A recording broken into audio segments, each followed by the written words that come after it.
말씀을 통해 우리 안에 하나님의 가능성이 이루어지는 놀라운 약속 성취의 순간을 경험하게 되기를 주님 이름으로 축복합니다. 여러분 가운데 함께하기를 축복합니다. 오늘 말씀의 제목은 하나님의 가능성을 믿고 전진하는 신앙 공동체입니다. 우리 한번 따라해 볼까요? 하나님의 가능성을 믿고 전진하는 신앙 공동체. 가능성이라고 하는 단어는 우리가 일상을 살아가면서 그것이 이루어질지 않을지 불확실한 상태를 가능성이라고 하죠. 가능성의 반대는 물론 불가능성도 있겠지만은 가능성의 반대는 현실성입니다. 가능성은 그것이 현존할지 현존하지 않을지에 대한 모호한 경계가 있어요. 그러나 그 가능성이 현실화될 때 더 이상 가능성이 아니라 현실성이 있는 거죠.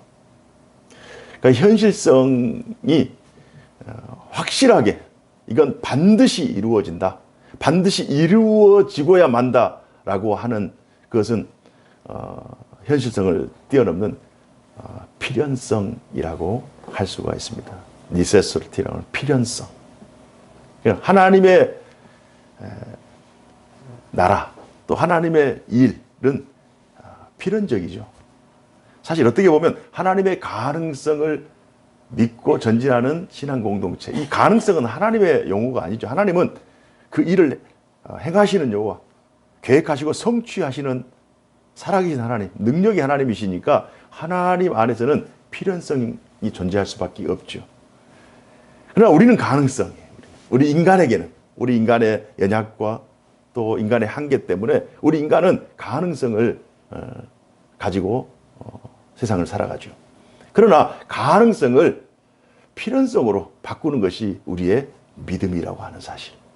그래서 하나님의 가능성을 믿고 전진하는 신앙 공동체가 저는 기대합니다. 연초에 우리가 하나님의 가능성을 믿고 전진하는 신앙 공동체이지만 연말에는 하나님의 필연성에 감사하는 신앙 공동체. 무엇을 통해서요? 우리의 믿음의 강구를 통해서. 그런 놀라운 축복을 누리시게 되기를 주님 이름으로 축원합니다.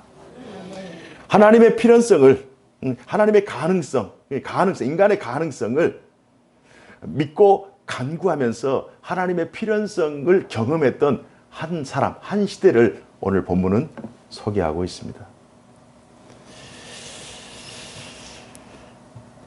그래야 한 사람의 가능성이 한 민족의 가능성이 되고 또 필연성이 되고 그 시대에 하나님의 놀라운 구원 역사의 현장이 되었다는 이 사실. 느헤미야에 관한 내용입니다. 느헤미야는 페르시아 제국 아닥사스다 왕 시대에 수를 맡은 관원장이었죠. 오늘날로 말하면 용산 대통령실의 이제 비서관 정도 할 정도 아주 고위 관직입니다. 늘 왕과 함께 출세한 아주 성공한 사람. 그러나 그런 제사장도 아니고 율법학자도 아니고 그냥 평신도. 그러면서도 자신의 사명 혹은 자신의 인생이 하나님 앞에 얼마나 특별한 존재인가를 늘 인식하면서 하나님을 의식했던 그러한 사람이 바로 느헤미야입니다. 느헤미야가 어느 날 자신의 이제 동생 버린 하나니를 통해서 고국 예루살렘의 소식을 전하게 되죠. 전을 듣게 되죠. 사실 이스라엘 백성들이 바벨론에 의해서 멸망할 때가 BC 586년도였어요. 그러고 나서 1차, 2차, 3차 이제 포로로 잡혀가죠. 그러나 하나님께서 고레스라고 하는 페르시아 제 초대 왕을 통해서 그 이스라엘 백성들을 다시 귀환하는 놀라운 축복을 경험하게 됩니다. 그래서 586년도 물론 이제 606년부터 이제 망해서 586년에 완전히 함락되고 그때부터 이제 포로로 잡혀가서 70년 후인 538년에 수르바벨을 통해서 1차 포로가 이제 귀환이 되는 거죠. 한 5만 명 정도가 이제 귀환이 되고, 그 다음에 2차, 그 다음에 3차. 느헤미야는 BC 445년에 이제 귀환했습니다. 그래서 수르바벨이 먼저 귀환한 상태, 한 90년 전에 귀환했어요. 그리고 나서 그 황폐한 예루살렘 혹은 이스라엘을 재건하기 위해서 최선을 다하죠. 성전을 짓고. 그러나 여러 부분에서 너무 척박해 있는 그곳. 그 소식을 자신의 동생인 하나니를 통해서 이제 듣게 되는 거죠. 90년이 지났음에도 불구하고 또 이스라엘이 하나님께서 이스라엘을 통해서 다시 이스라엘을 무너진 성전뿐만 아니라 무너진 모든 말씀이라든지 이런 것들을 재건하시겠다 약속한 그 약속의 그 사건이 있은 후에 한 140년 정도 지난 그 시점에 이 소식을 듣게 되는 거죠. 이사야가 예언했고 예레미야가 예언했던 하나님의 새 일, 하나님께서 이루시겠다 원하시는 새 희망의 현장이 아니라 여전히 황폐해진 그곳. 이 소식을 느헤미야가 들을 때 마음이 너무 애잔한 거예요. 그러면서 하나님 앞에 기도하는 내용이 오늘 본문의 내용입니다. 4절 내용을 보니까요. 우리 한번 4절 말씀을 다 같이 한번 읽어볼까요? 4절입니다. 다 같이 시작. 내가 이 말을 듣고 앉아서 울고 수일 동안 슬퍼하며 하늘의 하나님 앞에 금식하며 기도하여. 그는 140년 전 이스라엘 백성들이 에레미야를 통해서 경고를 받게 되죠. 포로 70년은 하나님의 뜻이다. 우리가 바벨론의 함락을 당하는 것이 하나님의 뜻이 아니라 바벨론에게 함락을 당하고 포로로 잡혀간 다음 그곳에서 포로 70년 또 교육 70년 회개 70년 이런 70년의 세월을 지나면 하나님께서 다시 이스라엘 백성들을 회복하실 것이다. 그래서 140년 전 하나님께서 약속하신 그 약속을 느헤미야가 다시 회고합니다. 그러나 그 지금 예루살렘 땅은 140년 전 약속했던 그 희망의 땅이 아니라 여전히 척박하고 황폐해진 땅. 그러면서 과거 이스라엘 백성들의 죄를 돌아봐요. 이스라엘 백성들이 이렇게 포로로 잡혀오고 또 귀환했음에도 불구하고 이렇게 치안이 불안하고 또 사회적 인프라가 약해서 정말 연약한 자들이 또 과부들 또 일반 시민들이 이렇게 형편없이 살 수밖에 없는 것은 우리의 죄악 때문이었다.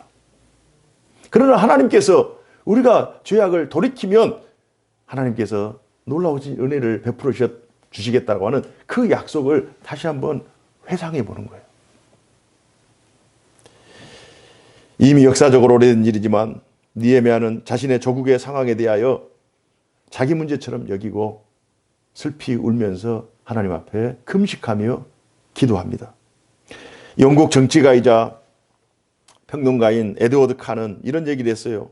역사는 과거와 현재 끊임없는 대화이다. 아놀드 토인비 같은 사람은 인류에게 가장 큰 비극은 지나간 역사에서 아무런 교훈도 얻지 못하는 데 있다. 역사적인 관점이 중요하죠. 특히 신자는 하나님의 구원 역사, 자기 자신에게 향한 하나님의 구원 역사, 우리 가정에게 베푸신 하나님의 구원의 역사, 또 우리 교회에게, 이 나라의 민족에게 행하고 있는 하나님의 구원 역사에 대한 인식을 갖는 것이 중요합니다. 하나님의 구원 역사라고 하는, 오늘을 살아가는 일반 시민들도 오늘이 있기까지 과거의 역사를 반추해서 그 역사의 기반 위에 우리가 서 있다. 신자들도 마찬가지입니다. 오늘의 은혜, 오늘의 그 평안 이전에 하나님께서 그 어려움과 그 고난의 그 터널을 통과하셔서 우리에게 무한한 은혜를 베풀어 주셨기 때문에 오늘 지금 여기에 우리가 서 있는 거예요. 그래서 과거를 살피는 것은 굉장히 중요하죠. 그래서 느헤미야가 과거 이스라엘 백성들의 죄악을 살피고, 그리고 더 오래된 과거 하나님께서 이스라엘 백성들에게 약속하신 그 약속을 근거로 하여 기도하게 됩니다. 느헤미야의 이름의 뜻은요, 여호와는 위로하시는 하나님이시다. 여호와는 위로하시다라는 뜻이 있어요. 여호와는 위로하시다. 자기 자신을 통해서 지금 상당히 어려움에 처해 있는 예루살렘 그 백성들을 하나님께서 자신을 통하여 위로하게 하실 것이다 라고 하는 자기의 이름에 대한 어떤 의미를 둔 거예요. 예레미야의 아버지 하가랴라고 하는 이 아버지 하가랴의 뜻은 여호와의 기다림입니다. 70년 포로 생활, 언제나 하나님께서 끝을 내주실 것인가? 이 고난의 끝, 모든 사람들이 갈망하는 이 고난의 끝, 희망의 시작, 과연 언젠가? 인간적인 기다림이 아니라 하나님께서 역사하시면 그 일이 반드시 이루어질 것이다라고 하는 그 기다림. 하가랴. 하나님의 때, 하나님의 새일, 하나님의 희망을 기다리고 있는 하가랴. 그리고 그 하나님의 때를 기다리고 있는 그 아버지의 아들이 바로 느헤미야죠. 그래서 느헤미야가 하가랴가 말인 느헤미야 아들 이름을 지었을 때 어떤 뜻을 품고 지었을까요? 하나님께서 나에게 이 아들 느헤미야를 주셨는데 이 아들을 통하여 많은 사람들이 위로를 받았으면 좋겠고, 하나님의 위로가 우리 아들을 통해서 많은 사람들이 흘러갔으면 좋겠다라고 하는 그 마음으로 아마 이름을 지었을 것입니다. 그래서 늘 느헤미야는 어떻게 하면 내가 위로자가 될 것인가? 내가 어떻게 하면 하나님의 위로의 통로가 될 것인가라고 하는 그 문제의식을 늘 가지고 있어요. 그리고 나서 고국에 있는 자기의 동포, 무너진 예루살렘 땅을 바라보면서 어떻게 하면 하나님의 위로의 통로가 될 것인가 기도하면서 하나님의 뜻을 구하기 시작합니다. 가장 중요한 것은 자신이 섬기고 있는 아닥사스다 왕의 마음을 변화시키는 거예요. 우리가 어떤 일을 준비할 때, 어떤 큰 일을 준비할 때, 지금 새 벽두잖아요. 여러분이 꿈이 크면 클수록 또 여러분의 그 희망, 비전이 위대하면 위대할수록 가장 먼저 해야 될 것은 가장 작은 일부터, 가장 기본적인 것부터 기도하기 시작해야 돼요. 한 발자국 한 발자국, 스텝 바이 스텝으로 가장 지금 예루살렘, 멀리 있는 예루살렘, 그들을 위로하기 위해서 지금 큰 그림을 지금 그리고 있잖아요. 그러나 당장 지금 자신의 문제, 아닥사스다 왕의 제가를 받고 아닥사스다 왕의 그런 후원을 받아야 그 일을 이룰 수 있기 때문에 어떻게 하면 아닥사스다의 마음을 움직일 수 있을까? 얼굴에 수심을 가득하게 하고 근심 있는 표정을 하면서 말을 줄이고, 금식을 하기 때문에 얼굴이 좀 초췌해야 할 거 아닙니까? 왕이 알아보죠. 무슨 근심이 있느냐? 제가 예루살렘 나의 고국 땅에서 이런 얘기를 들었더니 제 마음이 찢어지는 것 같습니다. 그럼 총애를 받고 있는 이 느헤미야의 마음이 찢어지니 사랑하는, 총애하는 왕의 마음도 얼마나 마음이 아프겠어요. 그래, 내가 너의 고국, 너의 소원을 내가 들어주겠다. 그러나 너는 그곳에 파송할 것이고 파송되어서 반드시 내 곁에 다시 돌아와야 된다. 나중에 그 약속을 지키는 거죠. 그러면서 하나 둘씩 자신에게 주어진 일들을 진행하는 과정을 성경을 통해서 확인할 수 있습니다. 무너진 예루살렘, 성벽이 없어서 치안이 참 어렵고요. 도둑들이 들고요. 또 외세 침략이 있어서 이스라엘 자기의 동포들이 너무나도 불안한 생활을 살고 있는 그 마음이, 어떻게 하면 정말 두려움에 떨고 있는 이들을 위로할 것인가, 이 느헤미야의 진심이에요. 그래서 하나님 앞에 그는 기도하기 시작합니다. 두 가지의 근거를 가지고 기도합니다. 하나는 언약, 다른 하나는 하나님의 긍휼입니다. 언약과 긍휼이라고 하는 이 두 가지의 기도의 근거를 가지고 기도하는 거예요. 어떤 언약일까요? 하나님께서 이스라엘 백성들에게 언약을 행하시죠. 언약. 언약은 상대성이 있잖아요. 한 사람이 다른 사람과 약속을 할 때 그 한 사람이 그 약속을 일방적으로 위배하면 안 돼요. 그러면 위배하면 죽는 거예요. 횃불 언약. 이 창세기 15장에 하나님께서 아브라함에게 약속하죠. 너가 나의 이 언약을 행하고 나를 사랑하고 또 내 백성이 되면 나는 너의 하나님이 될 것이다. 그리고 정말 너에게 축복을 주겠는데 마치 너의 자손이 하늘의 별것처럼 별과 같이 바다의 모래와 같이 하나님께서 놀라운 축복을 주십니다. 그리고 나서 500년 후에 그의 후손인 모세를 통해서 하나님께서 시내산에서 또 언약을 갱신하죠. 출애굽기 19장에서 24장까지의 내용인데요. 하나님께서 약속하신 그 약속의 땅에 들어가서 하나님으로 섬기고 유일한 하나님으로 섬기고 하나님 말씀에 청종하고 순종하면 나는 너의 하나님이 되고 너희는 내 백성이 될 것이다. 모든 외세로부터 모든 질병으로부터 너를 지키고 보호할 것이다 라고 하는 하나님께서 시내산 언약을 주시죠. 그러나 이스라엘 백성들이 그 언약을 받고도 하나님 앞에 순종하지 못하고 하나님을 의심하면서 40년 동안 광야 생활합니다. 모세도 결국 죽고 하나님께서 여호수아에게 모압 평지에서 그 언약을 다시 갱신하죠. 신명기 27장 28장 내용, 만나 세대들에게 하나님께서 새 언약을 모압 평지에서 주십니다. 하나님께서는 약속을 행하시는 분, 언약을 맺으실 뿐만 아니라 그 언약을 반드시 성취하시는 분. 그래서 느헤미야가 하나님께서 이스라엘 백성들에게 약속하신 그 약속을 근거로 기도하는 내용이 8절 9절, 오늘 본문 8절 9절 내용 다 같이 한번 읽어보십시다. 8절 9절이요. 다 같이 시작.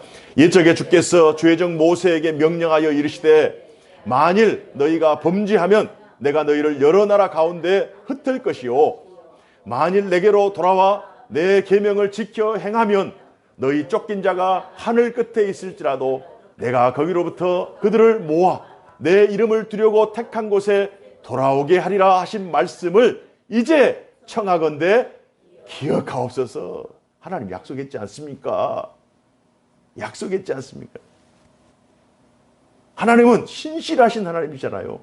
하나님은 거짓이 없잖아요. 하나님 반드시 말씀하시고 그 말씀을 이루시는 하나님이잖아요. 하나님 제발 하나님께서 약속하신 그 말씀을 기억하옵소서. 저는 약속의 말씀, 하나님께서 언약하신 그 언약의 근거를 통해서 하나님 앞에 간구합니다. 혹시 자녀분들하고 혹시 어떤 약속을 했습니까? 저는 우리 집 막둥이하고 약속을 하는 것을 굉장히 두려워합니다. 아주 그냥 들들 벗겨요. 아주. 제가 그렇잖아도 덩치가 큰데 이 정도라도 유지할 수 있는 것은 제가 약속을 잘하지 않고요. 그러나 한 약속은 반드시 지켜야 돼요. 잠을 못 자게 해요. 밥을 못 먹게 해요. 하나님은 오직 하겠어요. 하나님. 육신의 아들과 약속을 한 아버지도 약속을 지키려고 하는데 하물며 하늘의 하나님께서 하신 약속을 지키지 않겠느냐. 그래서 하나님, 나의 조상 아브라함에게 약속하셨고 모세에게 약속하셨고 여호수아에게 약속하고 우리 조상들에게 약속하신 그 약속한 말씀을 기억하옵소서. 그 약속을 지켜 주시옵소서. 느헤미야 이 말씀의 근거가 신명기 30장 1절에서 5절의 말씀에 근거를 하고 있습니다. 내가 네게 진술한 모든 복과 저주가 네게 임함으로 내가 내 하나님 여호와께 쫓겨간 모든 나라 가운데서 이 일이 마음에서 기억이 나거든 너와 네 자손이 네 하나님 여호와께로 돌아와 내가 오늘날 네게 명한 것을 온전히 따라서 마음을 다하고 성품을 다하여 여호와의 말씀을 순종하면 네 하나님 여호와께서 마음을 돌이키시려고 너를 긍휼히 여기사 네 포로를 돌리시되 네 하나님 여호와께서 너를 흩으신 그 모든 백성 중에서 너를 모으시리니 너의 쫓겨간 자들이 하늘가에 있을지라도 네 하나님 여호와께서 거기서 너를 모으실 것이며 거기서부터 너를 이끄실 것이라.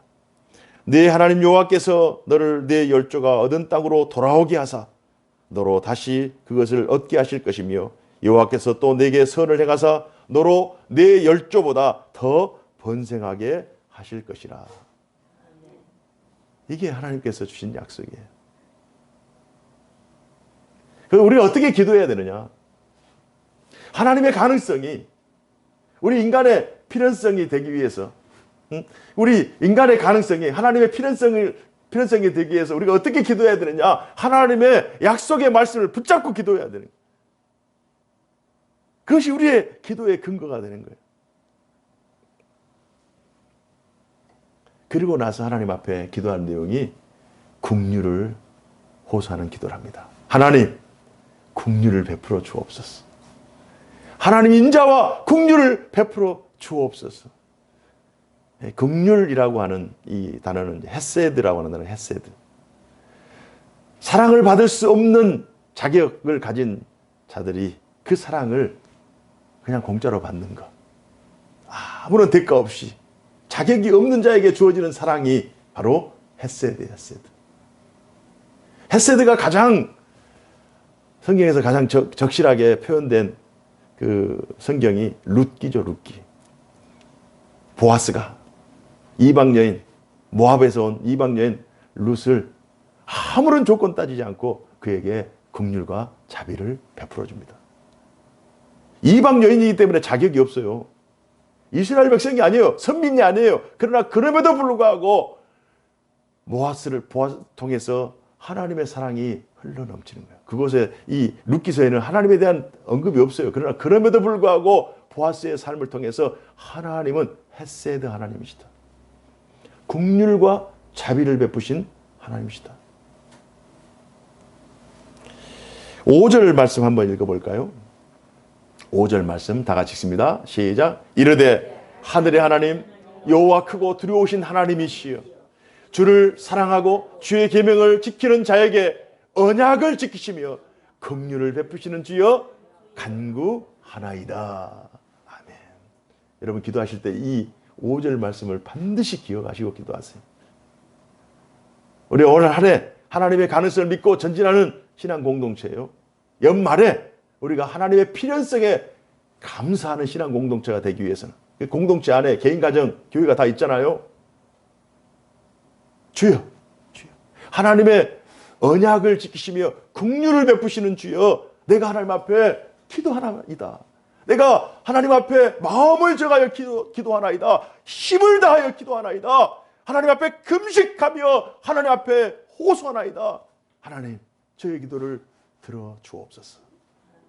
이 두 가지 하나님의 언약과 긍휼 이 두 가지 기도 하나님께서 어떻게 할 수가 없는 거예요. 기도를 들어주지 않고서는 하나님께서 어떻게 피해갈 방법이 없는 거예요. 반드시 기도 응답할 수 있는 하나님의 언약, 하나님 성경 말씀, 신구약 성경 말씀을 붙잡고 하나님의 긍휼을 호소하면서 기도하는 거예요. 하나님께서 느헤미야의 기도를 들어주시죠. 그래서 중요한 것은 우리가 오늘 한 해를 살아갈 때 우리 안에 문제의식이 있어야 돼요. 문제의식. 어떤 문제의식이요? 내 기준이 아니라 내가 옳고 내가 그른 그 판단의 근거, 판단의 기준이 내가 아닙니다. 감정적인 이럴 때는 좋고 이럴 때는 나쁘고 내가 기준이 아니라 성경에 비추어 봤을 때 하나님의 말씀에 비추어 봤을 때 나도 하나님의 말씀에 부족하면 좀 더 업그레이드 시켜야 되잖아요. 내가 좌우로 치우쳐 있으면 우쪽으로 좀 돌려야 되잖아요. 내가 기울어 있으면 다리 바르게 세워야 되잖아요. 곁길로 가 있으면 하나님의 말씀, 진리의 말씀에 비추어서 나를 조정해야 되잖아요. 그러니까 내 기준, 나는 늘 이기적이고 욕심꾸러기고 늘 불완전하기 때문에 내 기준이 되면 안 돼요. 사람들의 기준이 돼서도 안 돼요. 세상의 기준이 아니라 하나님의 말씀의 기준에 근거해서 그 하나님 말씀이 기준이 되는 거예요. 그 기준을 통해서 내 자신과 우리 가정과 우리 삶의 현장, 어떤 일, 어떤 문제, 그 성경적인 관점에서 문제의식을 가지고 그 문제가 드러날 때 하나님 앞에 오늘 느헤미야처럼 하나님 성경 말씀에 이럴 때 하나님께서 이렇게 은혜를 베풀어 주신다고 하셨잖아요. 이런 어려움이 있을 때 정말 하나님께서 공급자가 되어주신다고 하셨잖아요. 이런 고난이 있을 때 하나님께서 피난처가 되어주신다고 하셨잖아요. 이런 어려움이 있을 때 하나님께서 안내자가 되어주신다고 하셨잖아요. 하나님은 길이요 진리요 생명이 되신다고 하셨잖아요. 없는 것을 있게 하시고 죽은 자를 살리신 하나님의 능력이 우리 가운데 하나님의 사랑하는 백성들 가운데 임한다고 성경 말씀에 약속이 있었잖아요. 그러니까 문제의식, 성경에 근거한 문제의식을 가지고 그러니 하나님 저를 불쌍히 여겨 주옵소서. 그러니 저 영혼을 불쌍히 여겨 주옵소서. 그러니 저 가정을 불쌍히 여겨 주옵소서. 지금 고난당하고 있는 가정, 지금 환난 가운데 있는 가정, 지금 질병 가운데 노출되어 있는 가정, 지금 문제에 끌어안고 정말 그 문제에 씨름하고 있는 정말 하나님의 은혜가 필요한 저 가정, 하나님 저 가정에게 헤세드의 축복을 더하여 주옵소서. 아멘.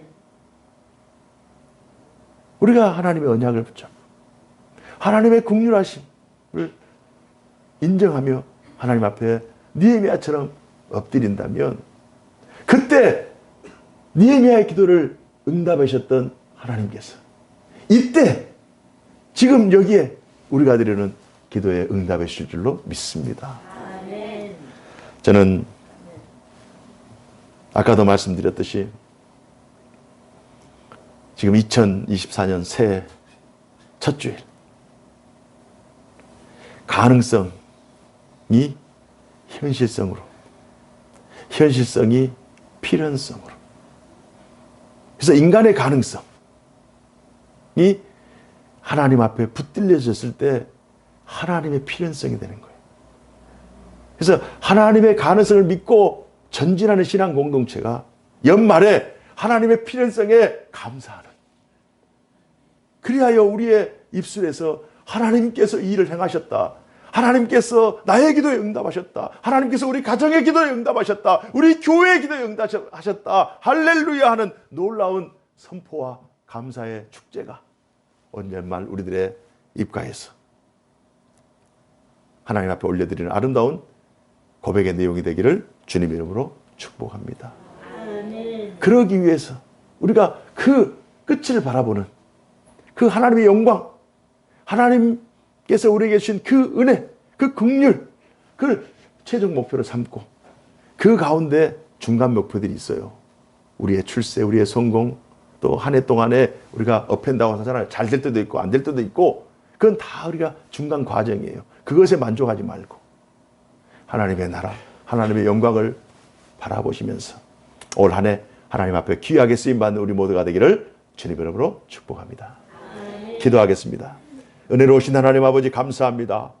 오늘 느헤미야가 하나님께서 약속하신 언약을 붙잡고 하나님의 긍휼에 호소하여 당시 자신들의 처한 모든 문제를 해결받았던 것처럼 오늘날 우리 각자가 처해 있는 환경, 상황, 문제, 또 어려움, 고난, 하나님, 우리가 하나님의 약속의 말씀을 근거하여 하나님 앞에 우리의 마음을 쏟고 하나님의 은혜와 긍휼을 구할 때 하나님 저희들의 간구에 응답하여 주옵소서. 2024년 하나님의 가능성을 믿고 전진하는 우리 모두에게 연말에는 하나님의 필연성에 감사하는 축복을 누리게 하여 주옵소서. 그 은혜가 우리 개인에게, 우리 가정에게, 우리 교회에게 충만히 풍성히 거할 수 있도록 우리 모두를 사랑하여 주옵소서. 주 예수 그리스도 이름으로 기도하옵나이다. 아멘.